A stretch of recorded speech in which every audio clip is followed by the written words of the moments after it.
CPI CEC సభ్యుడు K Narayana చమురు ధరల పెరుగుదల, రైల్వేలు మరియు విమానయాన సంస్థల్లో అమలవుతున్న డైనమిక్ ప్రైజింగ్ విధానంపై తీవ్ర విమర్శలు చేశారు. అంతర్జాతీయ యుద్ధ వాతావరణం, ముఖ్యంగా డొనాల్డ్ ట్రంప్ వంటి నాయకుల విధానాల వల్ల ముడి చమురు ధరలు పెరిగి సామాన్య ప్రజలపై భారం పడుతుందన్నారు. పెట్రోల్, డీజిల్పై కేంద్ర, రాష్ట్ర ప్రభుత్వాలు అధిక పన్నులు విధించడం వల్ల రవాణా ఖర్చులు, నిత్యావసర వస్తువుల ధరలు పెరుగుతున్నాయని పేర్కొన్నారు. రైల్వేలు, విమానాల్లో డైనమిక్ ప్రైజింగ్ పేరుతో టికెట్ ధరలను భారీగా పెంచడం ప్రజలపై బహిరంగ దోపిడీ అని విమర్శించారు.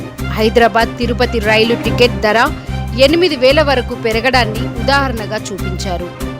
పెట్రోల్, డీజిల్పై పన్నులను తగ్గించి డైనమిక్ ప్రైజింగ్ విధానాన్ని వెంటనే రద్దు చేయాలని సిపిఐ డిమాండ్ చేసింది. ఫ్యూయల్ రేట్లు కేంద్ర ప్రభుత్వం అప్రాప్తంగా పెంచేసి దేశవ్యాప్తంగా సామాన్య ప్రజానికాన్ని లూటు చేయడం కాదు. మరోవైపు ట్రంప్ కారకులు ఎప్పుడైతే ఆయిల్ ప్రొడక్షన్ దేశాలపైన దాడులు చేస్తున్నాడో ఆ దాడుల వల్ల ఆయిల్ రేట్లు పెరుగుతున్నాయి. భారతదేశానికి ఇరాన్, రష్యా ఇవన్నీ తక్కువ రేటుకి ఆయిల్ ఇస్తామన్నా కూడా దీన్ని తీసుకురాకపోతారు ఆ ట్రంప్ బెదిరింపుల కోసం. కేవలం ట్రంప్ బెదిరింపుల కోసం కోట్లాది మంది ప్రజానికాన్ని అన్యాయం చేస్తారా? ధరలు పెంచేస్తారా? ఇప్పుడు మీరు పెంచిన దాన్ని బట్టి కేంద్ర ప్రభుత్వం ఒరిజినల్ రేటు కన్నా ట్యాక్సెస్ పెంచుతున్నారు. దాంతో కలుగునామని చెప్పి రాష్ట్రాలు కూడా వాళ్ళ లోకల్ ట్యాక్సెస్ పెంచేసుకుంటున్నారు. అది ఫలితంగా ప్రజానికానికి ఇబ్బంది పడతా ఉన్నారు. డైనమిక్ ఛార్జెస్ చెప్తా ఉన్నారు. ఫ్లైట్ ఛార్జెస్ పెరుగుతున్నాయి. ట్రైన్ ఛార్జెస్ కూడా ఉదాహరణకి హైదరాబాద్ తిరుపతికి 7,000 నుంచి 5,000 దాకా ఉంటాయి ట్రైన్ టికెట్స్. నేను విన్నాం ఎప్పుడన్నా. అదేమంటే డైనమిక్ ఛార్జెస్ అంటారు వాళ్ళు కూడా. రైల్వేలు డైనమిక్ ఛార్జెస్, విమానాలు డైనమిక్ ఛార్జెస్ ధరలు పెరుగుతూ ఉంటాయి. కేంద్ర ప్రభుత్వం ఆయిల్ పెంచుతూ ఉంటుంది. ఎవరితో దోపిడీ చేస్తున్నారు? తీవ్రంగా మేము ఖండిస్తున్నాం. తక్షణం ఉపసంహరించుకుని కోరుతున్నాం. ఉపసంహరించకపోతే ప్రత్యక్ష ఆందోళన దిగుతాం. People are already burdened. Now central government increased the fuel rates abnormally.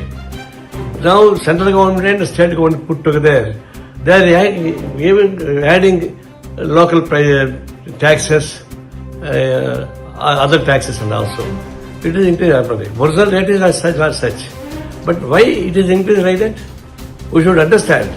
Only Trump is the main cause to create a world war, or the Gulf countries war, or they wanted to occupy all oil producer states. So they created the world war. That is why prices are increasing like this. Why not you condemn that? If you condemn that, Iran and Russia, some other countries, they are ready to give a cheaper rate. And we are not accepting that. And we are yielding only Trump. That is why people are burdened. Why should we take such a burden? Now, CPI is vehemently opposed. There is clearly central government inefficiency. And some of the states also, they are increasing their local taxes. That's why it is happening like this. We condemn it. Immediately, it should be withdrawn.